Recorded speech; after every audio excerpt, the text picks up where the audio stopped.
চাচা কি খবর, ভাঙ্গা গাছের মরিচ তুলতেছেন যে? আরে বাবা এই যে মরসের ভরিতে গাছ ভাঙি পড়িয়ে দিয়েছে। মানে আপনারা আসলে খুঁটি দেন নাই কেন? না খুঁটি দেই নাই বাবা, আগে তো আমরা জানি না যে মরিচ এত ধরবে, তাতে খুঁটি দেওয়া খাইবে। আমরা তো আগে মরিচ আবাদ করছি, খুঁটি দেই নাই।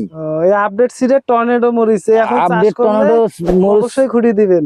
আচ্ছা আল্লাহ বাজাতে সামনের বার থেকে দেবো ইনশাআল্লাহ। এই দেখেন এই এই দর্শক, দেখেন না, এই যে মরসের ভরিতে গাছ এই ভাঙি দেখেন পড়ে কত গেছে বাবা, মরিচ ধরছে, মরিচের ওজনে গাছগুলা ভেঙে ভেঙে পড়ে ভেঙে পড়ে ভেঙে যাচ্ছে। পড়ে গেছে। তা এটা ভাঙতো না, ওই যে 2 দিন আগে বাতাস হয়েছে না? 2 দিন আগে বাতাস একটা হয়েছে, সেই জন্য বাবা কিছু ভাঙি গেছে। আর গাছ কি জাতের মরিচ চাষ করছেন? টর্নেডো মরিচ। চাচা আপনি তো আপডেট সিডের মরিচ চাষ করছেন, টর্নেডো মরিচ, আপনার একটু নাম ঠিকানাটা? আমার নাম হলো মোহাম্মদ মখদুম আলী, ঠিকানা হলো আমার নীলারপাড়া। নীলারপাড়া। আর এটা কোন চর এটা? এটা হলো নীলারপাড়া আলাল চর, আলাল চর, এটা গঙ্গাচড়ার মধ্যে? গঙ্গাচড়ার মধ্যে।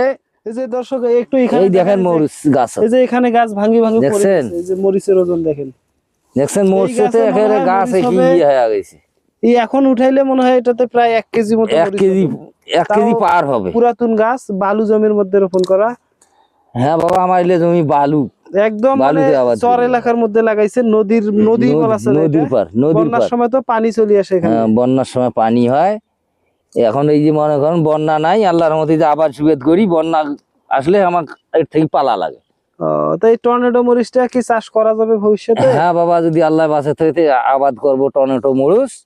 দেখ খুঁটি এতদিন থেকে দেই নেই, জানি নেই, এখন টমেটো গাড়লে এখন খুঁটি দেওয়া লাগবে। আমাদের টর্নেডো মরিচ গাড়েন বা আপডেট গ্রিন গাড়েন, আপডেট সিরিজ যে 5টা মরিচের জাত আছে, যেটাই গাড়েন ইনশাআল্লাহ খুঁটি দেওয়ার লাগবে ইনশাআল্লাহ। আমাদের আচ্ছা। ফলনগুলা তা এইভাবে ফলন হইলে খুঁটি দেওয়া লাগবে, খুঁটি নাড়লে গাছ টিকবে না। এইভাবে এখন দেবো খুঁটি, আল্লাহ বাঁচাতে আবাদ করলে।